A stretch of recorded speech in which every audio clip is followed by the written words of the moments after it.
വിയറ്റ്നാംപടി Parakkad road ബൈപ്പാസായിട്ട് ചെയ്യുന്നതിന്റെ പ്രവർത്തനങ്ങളാണ് ഇപ്പോൾ നടന്നുകൊണ്ടിരിക്കുന്നത്. നവകേരള ഫണ്ടില് 4.5 കോടി അനുവദിച്ച് അതിന്റെ നിർമ്മാണ പ്രവർത്തനങ്ങൾ നേരത്തെ തുടങ്ങിയതായിരുന്നു. ഇപ്പോൾ അതില് BM ചെയ്യുന്ന പ്രവർത്തനമാണ് നടക്കുന്നത്. ഇതിന്റെ 2 സൈഡും കോൺക്രീറ്റ് ചെയ്യുന്നത് കൂടി നടക്കും. അതോടൊപ്പം BC മഴ കഴിഞ്ഞിട്ടാണ് ചെയ്യുക. അപ്പോൾ അതിനു മുമ്പ് തന്നെ ആളുകൾക്ക് യാത്രാ സൗകര്യം എന്നുള്ള നിലക്ക് BM ചെയ്യാണ്. വിയറ്റ്നാംപടിയിൽ നിന്ന് കൊപ്പം സെന്ററിലേക്ക് പോകാതെ പറക്കാട്ടേക്ക് എത്താൻ കഴിയുന്ന ഒരു പ്രധാനപ്പെട്ട ബൈപ്പാസ് കൂടിയാണിത്.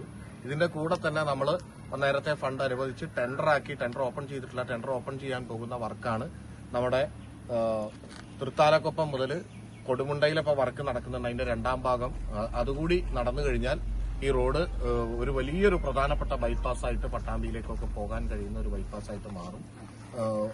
ഇവിടെ അവൈലബിൾ ആയിട്ടുള്ള വീതി വെച്ചിട്ടാണ് നമ്മൾ ചെയ്യുന്നത്. കാരണം വേറെ സ്ഥലം ഏറ്റെടുക്കാനൊന്നും സമയമില്ല എന്നത് മാത്രമല്ല, അത് വലിയ സാമ്പത്തിക ചെലവുണ്ട് എന്നുള്ളത് കൊണ്ട് ഉള്ളത് പരമാവധി വീതിയിൽ 2 സൈഡും കോൺക്രീറ്റ് ചെയ്താണ് ചെയ്യാൻ പോകുന്നത്. ഇപ്പൊ അതിലെ BC ആണ് ഇപ്പൊ ചെയ്തുകൊണ്ടിരിക്കുന്നത്.